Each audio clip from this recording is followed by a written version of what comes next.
Good morning dear students. तो बेटे आज की क्लास शुरू कर रहे हैं। आज हमें क्या पढ़ना था? हमें आज पढ़ना है माइकलसन मोरले एक्सपेरिमेंट। क्या था माइकलसन मोरले एक्सपेरिमेंट? देखो, इससे पहले हमने पढ़ा था हमने क्या क्या पढ़ा है अभी तक। हमने स्पेशल थ्योरी ऑफ रिलेटिविटी में फ्रेम ऑफ रेफरेंसेस के बारे में देखा था। फ्रेम ऑफ रेफरेंसेस के रिगार्डिंग हमने क्या पढ़ा था कि भाई हर एक फ्रेम के रिस्पेक्ट में जो स्पीड होती है या जो वेलोसिटी होती है वो क्या होती है? इनवेरिएंट क्वांटिटीज़ होती है। सॉरी, वेरिएंट क्वांटिटीज़ होती है। एक्सेलरेशन क्या होती है? इनवेरिएंट क्वांटिटीज़ होती है। ठीक है, तो यानी कि फ्रेम ऑफ रेफरेंस चेंज होने के साथ क्या है, जो ये वेलोसिटी चेंज हो रही है, क्या ऐसा कुछ अर्थ के साथ भी होता है? तो उस वेलोसिटी अर्थ के साथ जो ये अर्थ मूव करती है वो किस स्पीड से मूव करती है और उसको किस फ्रेम ऑफ रेफरेंस से देखते हैं। ठीक है, ये सारी बातें किस में पढ़ेंगे हम? माइकलसन मोरले एक्सपेरिमेंट में। ये माइकलसन मोरले ने ये 1887 में किया था। ठीक है, जो हम एक इलेक्ट्रोमैग्नेटिक स्पेक्ट्रा पढ़ते हैं, इलेक्ट्रोमैग्नेटिक वेव्स पढ़ते हैं ना। इलेक्ट्रोमैग्नेटिक वेव्स हमारी कुछ ऐसे ट्रैवल करती है। ठीक है, ये क्या है? हमारे एक दूसरे के क्या होती है? म्यूचुअली परपेंडिकुलर होती है। और जिस वो पाथ में ट्रैवल करती है उनके जिस पाथ में प्रोपेगेट करती है उसके क्या है? म्यूचुअली परपेंडिकुलर होती है। मतलब यहाँ पे जो स्पीड ऑफ लाइट होती है वो कितनी होती है? 1 में म्यू नोट इंटू में एप्सिलॉन नोट। म्यू क्या है यहाँ पे? म्यू नोट है अपना absolute permeability of the free space और एप्सिलॉन नोट है electrical permittivity of free space. ठीक है, और वेलोसिटी ऑफ लाइट होती है 2.99 इंटू 10⁸ मीटर पर सेकेंड, या नियर बाई अप्रोक्स उसे बोल सकते हैं 3 इंटू 10⁸ मीटर पर सेकेंड। ठीक है, फिर इसके बाद आई हाइगन्स थ्योरी। अभी तक तो हम समझ रहे थे कि जो ये अपने पास लाइट वेव्स है ना, ये क्या है? पार्टिकल नेचर शो करती है। ठीक है, हाइगन्स थ्योरी में जो लाइट है अपनी पार्टिकल नेचर शो करती है। हाइगन्स थ्योरी में हमने क्या पढ़ा कि जो लाइट है ना वो वेव नेचर भी शो करती है। Light travel like a wave. ठीक है, और वेव की क्या प्रॉपर्टी होती है? वेव की वो प्रॉपर्टी होती है, मैकेनिकल वेव्स वो होती हैं जिन्हें ट्रैवल करने के लिए दे रिक्वायर्ड मटेरियल मीडियम, उन्हें किसी मीडियम की ज़रूरत होती है। ठीक है, यानी कि जो ये फ्री स्पेस की बात हम कर रहे हैं वहाँ पर एक मीडियम है और उस मीडियम का नाम दे दिया ईथर। ईथर क्या है? यहाँ पर एक प्रॉपर्टी है। अब देखो बेटा, अब इस मीडियम में जब लाइट ट्रैवल करेगी तो क्या है? उसकी स्पीड चेंज होगी या उस पर क्या फ़र्क पड़ेगा? इसी चीज़ के बारे में हमने पढ़ा है। ठीक है, देखो अपने पास दो फ्रेम ऑफ रेफरेंस थे। एक हमारे पास एस फ्रेम ऑफ रेफरेंस है, एक हमारे पास S dash frame of reference है। इस बार हमने ईथर को मान लिया एस फ्रेम और अर्थ को मान लिया हमने एस डैश फ्रेम। ठीक है, ये हमारा ईथर क्या है? हमारा की जो ये स्पेस है कि जितने चारों तरफ वो फ्री स्पेस नहीं, वहाँ पर एक प्रॉपर्टी है एग्जिस्टेंस ऑफ मीडियम की, और उस एग्जिस्टेंस ऑफ मीडियम को हमने बोल दिया ईथर। ठीक है, हमारी अर्थ हमारी उसी में एग्जिस्ट करती है। ठीक है, तो अर्थ हमने मान लिया कि जो एस डैश फ्रेम है वो है अर्थ। ठीक है, अब हमने मान लिया कि अर्थ इधर कांस्टेंट वेलोसिटी, ये क्या है? कांस्टेंट वेलोसिटी से आगे की तरफ मूव कर रही है, ये उधर ही है। ठीक है, तो इसके रिस्पेक्ट में हमने पढ़ा था कि कहाँ से? Lorentz transformation.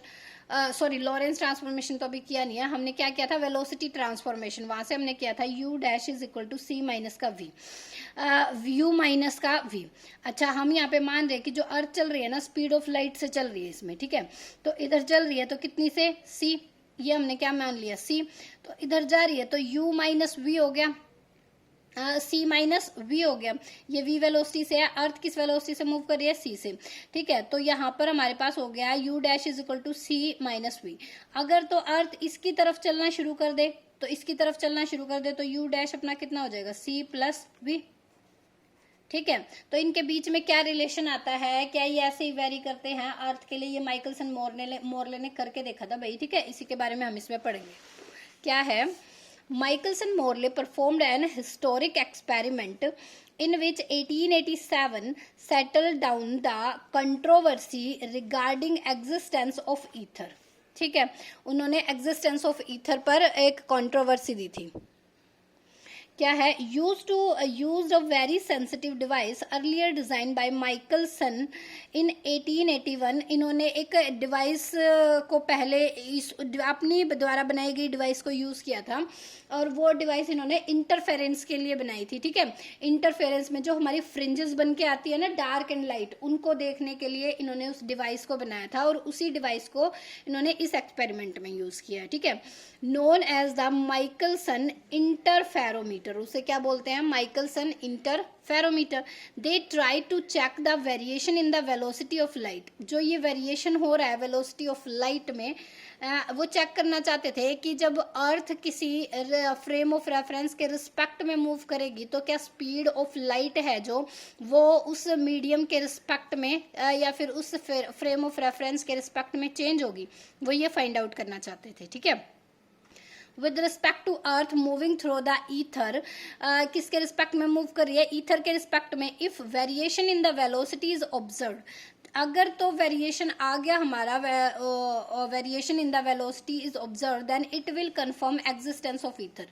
अगर तो हमारा वेलोसिटी में, देखो हमने क्या पढ़ा है, हमने वेलोसिटी ट्रांसफॉर्मेशन में पढ़ा है कि वेलोसिटी एक वेरिएंट क्वांटिटी है। वेरिएंट क्वांटिटीज वो होती हैं जो फ्रेम ऑफ रेफरेंस चेंज होने के साथ क्या हो जाती हैं, चेंज हो जाती हैं, ठीक है। अगर तो हमारी स्पीड ऑफ लाइट भी चेंज हो गई, क्योंकि अर्थ हमारी मूव कर रही है, वहां पे हम मान के चल रहे हैं स्पीड ऑफ लाइट से, तो अगर तो हमारी speed of light with respect to ether change आती है ये दोनों मीडियम में, ठीक है, तो हम क्या मान के चलेंगे कि जो हमारे पास एग्जिस्टेंस लेके चल रहे हैं हम जो ईथर की, कि वहां पे कोई प्रेजेंस ऑफ मीडियम है जिसे हम ईथर बोल रहे हैं, वो कंफर्म हो जाएगी, ठीक है। अगर तो हमारी स्पीड ऑफ लाइट में कोई चेंज नहीं हुआ तो कंफर्म हो जाएगा कि ईथर नाम की कोई चीज नहीं होती। समझ में आ गई बात, ठीक है। ये पूरा सेटअप है, ये पूरा क्या है, सेटअप उनके एक्सपेरिमेंट का, इसको ध्यान से सुनना। देखो हमारे पास ये एक कन्वर्जिंग लेंस लिया है हमने, ठीक है, ये हमने क्या लिया, एक कन्वर्जिंग लेंस। यहाँ पे हमने एक लाइट सोर्स लिया, इसको सोडियम लाइट भी, सोडियम लैंप भी बोल सकते हो, is also a good light source. तो हमने यहाँ पे एक लाइट सोर्स लिया, ठीक है। यहाँ पे हमने प्लेट्स ली है और इनको पार्शियली पॉलिश्ड किया है, ठीक है। यहाँ पे अभी मैं इस प्लेट की बात बाद में करूंगी। ये जो प्लेट ली है इसको मैंने क्या किया, पार्शियली पॉलिश्ड किया है, ठीक है। एक मैंने मिरर यहाँ पर सेट किया है जिसको मैंने नाम दिया है M2, एक मैंने मिरर यहाँ पे सेट किया है जिसको मैंने नाम दिया है M1, ठीक है। ये हमारा इधर मैंने रखा है टेलीस्कोप, कि जितनी भी जो फ्रिंजेस हमारी आएंगी वो मैं यहाँ से ऑब्जर्व कर लूंगी। अच्छा, इस जो ये प्लेट है इससे जितनी दूर M1 को सिचुएट किया गया उतनी दूर क्या किया गया, M2 को सिचुएट किया गया। तो अगर ये डिस्टेंस L है तो ये भी डिस्टेंस कितना होगा, L ही होगा। इतनी बात क्लियर हुई, ठीक है। क्या है, एस हमारे पास सोर्स ऑफ मोनोक्रोमेटिक लाइट, जी क्या है, पार्शियली सिल्वर्ड ग्लास प्लेट, सी क्या है, कंपनसेटेड प्लेट है, कंपनसेटेड प्लेट है, मतलब इसका कंपनसेशन में है, कैसे है मैं इसके बारे में बाद में बात करूंगी। M1 and M2 highly polished plane glass है, टी क्या है, टेलीस्कोप मिरर है, L क्या है, कन्वर्जिंग लेंस है। इतनी बात क्लियर हुई, ठीक है। अब क्या होगा बेटा, यहाँ से हमारी लाइट आएगी, ये क्या है, अच्छा इसको हमने फुली पॉलिश्ड क्यों नहीं किया, पार्शियली पॉलिश्ड क्यों किया। अगर हम इसको फुली सिल्वर्ड पॉलिश कर देंगे तो लाइट वेव क्या हो जाएगी, रिफ्लेक्ट हो जाएगी कंप्लीटली, जितनी लाइट वेव आएगी सारी की सारी क्या हो जाएगी, रिफ्लेक्ट। नहीं, हमने यहाँ पर पार्शियली इसलिए किया कि कुछ पार्ट उसका रिफ्लेक्ट हो, देन कुछ पार्ट उसका रिफ्रैक्ट हो जाए। रिफ्रैक्ट हो जाए तो वहां पर जो इसकी change in the speed of the medium आएगा उसे हमें मेजर करना है, ठीक है। अब देखो हमारी यहाँ से लाइट जाएगी, देखो भाई पार्शियली अपने पास क्या है, ये पॉलिश्ड है, तो यहाँ से रिफ्रैक्ट होके क्या है, ये मिरर की तरफ जाएगी। अब देखो यहाँ पे मिरर की तरफ गई, 90 डिग्री पे जाती है, जब कोई वापस भी किस पे आएगी, 90 डिग्री पे। ये तो पता है ना, angle i is equal to angle r, ठीक है। तो यहाँ पे एंगल आई और एंगल आर कितना हो जाएंगे, 0 डिग्री हो जाएंगे, क्योंकि 90 डिग्री पे गई तो 90 डिग्री पे ही वापस आएगी, ठीक है। कुछ पार्ट इसका इस तरफ रिफ्रैक्ट हो जाएगा, तो ये भी जिस डायरेक्शन में गई है वो भी 90 डिग्री में गई है, वापस 90 डिग्री में आ जाएगी, ठीक है। अब देखो जब ये वापस आएगी यहाँ पे तो ये क्या है, ये वाला पाथ फॉलो करे। इसी तरह ये जो लाइट वापस आएगी ये भी इधर जाएगी, और इस टाइम ये दोनों लाइट रेज एक साथ आए, मतलब ये क्या हो, यहाँ पर सुपर इम्पोज हो। ये फर्स्ट लाइट रेज है, ये सेकंड जो हमारे पास ट्रांसमिट होके आएंगी इधर, ये यानी कि 1+2 दोनों साथ में आए, सुपर इम्पोज करेंगी तो हमारे पास क्या है, हमें जो फ्रिंजेस मिलेंगी वो क्या है, बेटर क्वालिटी में मिलेंगी। ये तुमने पढ़ा होगा इंटरफेरेंस वाले टॉपिक में, ठीक है। तो हमारे पास ये जो हमने सी प्लेट लगाई ना, ये कंपनसेटेड प्लेट, मैं इसीलिए बोल रही हूँ कि यहाँ पे जितनी भी लाइट रेज आ रही, देखो ये टकरा के अगर वापस आ जाएगी, ये इधर जाएगी, कुछ पार्ट इसका रिफ्लेक्ट होगा, अगेन ये उसका पाथ चेंज कर देगी। तो यहाँ पे जो ये सुपर इम्पोज करने के लिए जो इसको हेल्प करेगी, जो ये लाइट रेज ज्यादा डाइवर्ट ना हो, इसलिए हमने इसको यहाँ पे लगा दिया, ठीक है। अब यहाँ पे जो ऑब्जर्वेशन होगी इनकी सुपर इम्पोजिशन की, वो हमें क्या देगी, लाइट डार्क फ्रिंजेस देगी, ठीक है, इतनी बात क्लियर होगी। अब देखो अब यहाँ से यहाँ तक जाने के लिए उसने कुछ टाइम लिया होगा, वो मैंने मान लेती हूँ T2। यहाँ से यहाँ तक जाने के लिए भी उसने कुछ टाइम लिया होगा, उसको मैं मान लेती हूँ T1। ठीक है, तो ये टाइम डिफरेंस निकालूंगी। टाइम डिफरेंस निकालने के बाद मेरे को इनका पाथ डिफरेंस मिल जाएगा। अच्छा, टाइम क्या होता है? डिस्टेंस अपॉन में स्पीड। यहाँ से स्पीड में भी कुछ रिलेशन आएगा।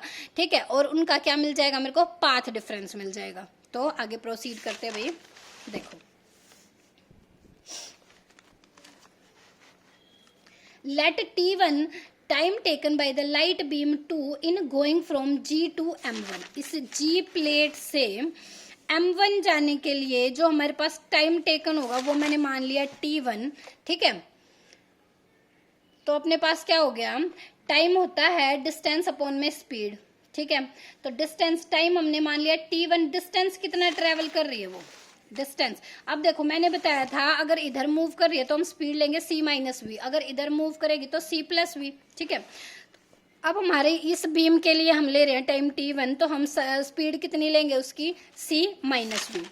तो अपने पास क्या हो गया भाई? T1 is equal to L divided by में c-v। L मैंने क्या लिखा? डिस्टेंस। अच्छा, मैंने बताया था ये डिस्टेंस जितना है, यानी कि ये L है तो ये भी कितना होगा? L ही होगा, तो वो मैंने डिस्टेंस लिया है। तो टाइम हो गया अपना L divided bye c-v plus अपना हो जाएगा L। क्यों मैंने प्लस वो क्यों लिया? देखो, एक बार लाइट गई और एक बार आई। ठीक है, जाने के बाद वापस भी तो आई है, तो उस कंप्लीट को मैंने एक टाइम पीरियड माना। इसी तरह यहाँ पे लाइट गई और वापस यहाँ पे आई, उसको भी मैंने क्या है? एक टाइम पीरियड माना। ठीक है, तो जब गई अपने पास तो स्पीड कितनी होगी? c-v। जब वापस आई है यानी कि किसकी तरफ? ईथर की तरफ चल रही है। देखो, ये हमारा ईथर था, ये हमारा क्या था? वो अर्थ का स्पेस। जब अर्थ से इससे दूर जा रही है तो हमने क्या स्पीड ली? c-v। जब ये ईथर की तरफ आ रही है तो हम क्या लेंगे? c+v। ठीक है, तो ये मैंने ले लिया T1 is equal to L divided by c-v plus L divided by c+v। ठीक है, एलसीएम ले लूंगी, मेरे पास क्या जाएगा? c-v into c+v। ये ऊपर क्या हो गया? L दोनों तरफ है तो मैंने कॉमन ले लिया। ये c+v c-v plus -v cancel out हो जाएंगे, ये हो जाएगा 2cl डिवाइडेड बाय नीचे हो जाएगा a minus B a plus B. किसका फॉर्मूला होता है? a square minus B square का, ये हो जाएगा c square minus V square. तो T1 is equal to 2lc divided by c square 1 minus V square by c square. एक c से एक c कैंसिल, यहाँ पे मैंने क्या लिया? c स्क्वायर को कॉमन ले लिया, तो 1 minus V square by c square बन गया। अच्छा, मेरे पास ये होती है 1 minus X raise to power n। ये टर्म होते हैं 1 minus X raise to power n। ठीक है, बाइनोमियल एक्सपेंशन से इसे सोल्व करते हैं, तो इसको मैं 1 माइनस एन एक्स लिख दूंगी। जो हायर टर्म्स आएंगी ना वो इसकी काफ़ी छोटी है, जो हायर टर्म्स आएंगी उनको हम नेग्लेक्ट कर देंगे इस केस में। क्यों करेंगे? देखो, यहाँ पे जो वेलोसिटी ले रही हूँ वो मैं ले रही हूँ 3 इंटू 10⁴ मीटर पर सेकेंड। जो स्पीड ऑफ लाइट है वो 3 इंटू 10⁸ मीटर पर सेकेंड है। मेरे पास है V square by C square. V square कितना है? यानी कि 3 इंटू में 10⁴ इंटू में 3 इंटू में 10⁴ डिवाइडेड बाय 3 इंटू में 10⁸ मल्टीप्लाई 3 इंटू 10⁸। ठीक है, मेरा 3 से 3 कैंसिल, इस 3 से ये 3 कैंसिल। ठीक है, ये यहाँ पर कितना हो गया? अपने पास कितना हो गया? कैंसिल आउट 8, तो अपने पास कितना आया? 10⁻⁻8। क्या है? जब इसका स्क्वायर करेंगे तो ये और भी छोटी टर्म आ जाएगी। ठीक है, उनको क्या कर देंगे? हम नेग्लेक्ट कर देंगे, तो सिर्फ क्या बचेगा मेरे पास? ये आ जाएगा, यहाँ पे बच गया 2l by C 1 minus V square by C square. इसको मैंने लिख दिया -1। मैंने अभी बताया है क्या होगा? 1 minus X raise to power n, उसको मैं क्या लिख सकती हूँ? 1 माइनस एन एक्स। तो ये पावर आ जाएगी मेरे पास आगे, तो क्या हो जाएगा? T1 2l बाई सी 1, ये आ गया है तो क्या हो गया? Plus V square by C square. ये मेरी इक्वेशन नंबर हो गई 1। अब इसी तरह मैं इक्वेशन नंबर 2 यानी कि टाइम पीरियड 2 निकालूंगी। Let T2 time taken by the beam 1 in going to G2 M1। G2 M1, ये M2 आना चाहिए था ना। अब इस G प्लेट से मतलब यहाँ से यहाँ तक जाने में और वापस आने में जितना टाइम पीरियड लगेगा उसे मैं क्या ले रही हूँ? टाइम पीरियड 2 टाइम पीरियड ले रही हूँ, तो वो क्या हो जाएगा? T2। अच्छा, अब देखो, जैसे जैसे ये एक्सपेरिमेंट होगा स्पीड भी जो अर्थ है वो क्या कर रही है? मूव कर रही है, तो ये पूरा एक्सपेरिमेंट 90 डिग्री चेंज नहीं हो जाएगा। मतलब ये जो एक्सपेरिमेंट है कुछ ऐसा नहीं हो जाएगा। ये मेरे पास M1 है, ये मेरे पास M2 था, ये क्या है? थोड़ा मूव किया तो M2 हमारा M2 डैश में शिफ्ट हो गया और G हमारी G डैश में शिफ्ट हो गई। इतनी बात क्लियर। तो इस बार जो हमारी स्पीड है वो ये थी ना, तो ये परपेंडिकुलरली हमें स्पीड निकालनी पड़ेगी। तो ये परपेंडिकुलरली मैं कैसे निकालूंगी, मान लो ये मेरे पास एक कंप्लीट ट्रायंगल है, क्या है यहाँ पे मैंने क्या ले लिया, AM1G', ये वाली ट्रायंगल अगर मैंने ले ली तो मेरे पास क्या होता है, hypotenuse square plus base square plus perpendicular square. मेरे को परपेंडिकुलर स्क्वायर निकालना है, वो क्या होगा, सी स्क्वायर। किससे मूव कर रही है ये, अपनी सी से, माइनस वी स्क्वायर। यहाँ पे कौन सी लाइट आ रही है, ये इधर किससे जा रही है, वी से, तो सी स्क्वायर माइनस वी स्क्वायर यानी कि परपेंडिकुलर। ये अपने पास कितना आ गया, ये सी स्क्वायर माइनस वी स्क्वायर। ये क्या आ गई मेरे पास, स्पीड आ गई इस बार। तो क्या हो जाएगा, T2 इज इक्वल टू में L C divide under the root L C square minus V square plus L under the root C square minus V square, क्योंकि एक बार जाएगी एक बार वापस आएगी, दो बार कंसीडर करेंगे, ठीक है। तो ये हो गया 2L C square minus V square, ठीक है। यहाँ पे क्या एलसीएम ले लिया ना हमने, तो सी स्क्वायर में अगेन बाहर ले लूँगी तो सी आएगा मेरे पास बाहर, ये आ जाएगा 2L/c। इसको मैं ऊपर लेके जाऊंगी तो 1 minus V square by C square. Again मैं यहाँ पे कौन सा formula, 1 minus X raise to power n, इसको 1 माइनस एन एक्स लिख सकती हूँ, तो ये आगे आ जाएगा plus 1/2 V square by C square बन जाएगा। तो ये क्या हो गया, T2 2L/c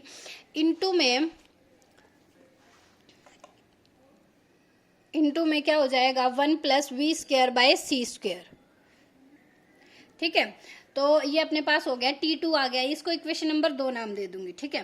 अब मेरे पास टाइम T1 भी आ गया, मेरे पास टाइम T2 भी आ गया। अब मैं क्या फाइंड आउट करूंगी, time difference. Now time difference between beam 1 and 2 is delta T is equal to T1 minus T2। T1 की वैल्यू 2L/c। अच्छा, 2L/c एंड 2L/c दोनों में कॉमन है, दोनों में कॉमन है तो मैंने कॉमन ले लिया। क्या हो गया, 1 plus V square by C square, 1 minus 2L/c, 1 plus V square by 2c square, ठीक है। ये मेरे पास क्या हो जाएगा, देखो 2L/c, ये मैंने कॉमन ले लिया, अंदर क्या बचा, 1 plus V square by C square.